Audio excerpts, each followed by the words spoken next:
বাপদাদার আমল থেকে কয়জনে রাষ্ট্র পরিচালনায় ভূমিকা রেখেছেন, রাষ্ট্র কাঠামো মেরামতের জন্য ভূমিকা রেখেছেন? এই প্রশ্নটা সাংবাদিক ভাইদের কাছে আমি রাখলাম। দুই, অযোগ্য ব্যক্তি যখন যোগ্যতার চেয়ে বেশি পায় তখন কোন যোগ্য ব্যক্তিরা সেখানে তাদের কাছে হেরে যায়। অশিক্ষিত এবং অথর্ব যখন সমাজের নেতৃত্ব দেয় তখন জ্ঞানী গুণীরা হারিয়ে যায়। আজকে বাংলাদেশের রাজনীতির প্রেক্ষাপটটা সেদিকে দাবিত হচ্ছে। সে কারণে আমার একটি বক্তব্য, আজকে যে সমস্ত ছোট ছোট দলগুলো, ওই যে একটু আগে মনিবে বললেন যে আবু সাইদ মারা গেল বৈষম্যের জন্য, যে আমার চাকরির দরকার, এখন আবু সাইদ হয়ে গেছে এনসিপির নেতা। বেশ বাবারা, তোমরা মনোনয়ন পেয়েছো, তোমরা রাজনীতিতে আসো, তোমরা ভোটে আসো। তারা মনোনয়নের জামানত থাকবে না, তারা এখন রাজনীতি করছে। দুই, 5 আগস্টের পরে আমাদের মিত্র কিছু সংগঠন, রাজনৈতিক সংগঠন, ইসলামিক নামদারি সংগঠন, তারা আমাদের সাথে ছিল। তারা চিন্তা করতে খাইছে রে, নির্বাচন যদি হয়ে যায় তাহলে তো আমরা এই সুবিধাটা পাবো না। তো আমরা নির্বাচনটাকে কালক্ষেপণ করি। কালক্ষেপণ করতে গিয়ে করোনা ভাইরাস, এটা সেটা বিভিন্ন কিছু বলে যদি কালক্ষেপণ করতে পারি তাহলে আমরা মোটামুটি কিছুদিন এটা ভাগযোগ করে খেতে পারবো।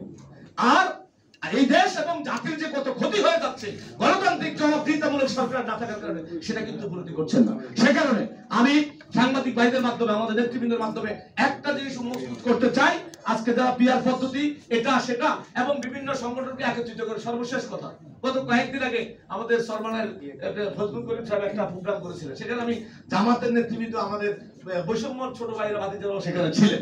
অত্যন্ত দুঃখজনক কথা, এই সরমানের পীর সাহেব বলেছেন জামাতের সাথে যারা ঐক্য করবে তারা কাফের।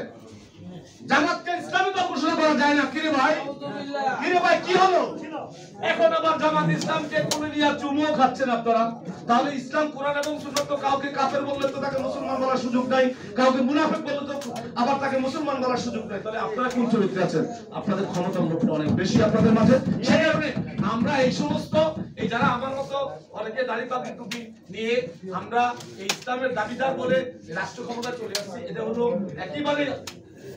একেবারে যেটা বলবো আছে, এই বিষয়টা নিয়ে আলোচনা করে সময় নষ্ট করার কোনো সুযোগ নেই।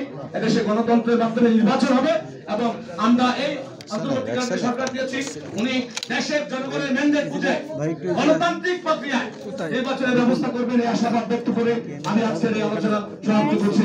আল্লাহ হাফেজ। আসসালামু আলাইকুম ওয়া রাহমাতুল্লাহি ওয়া বারাকাতুহু। ধন্যবাদ। এই দেশে ইসলাম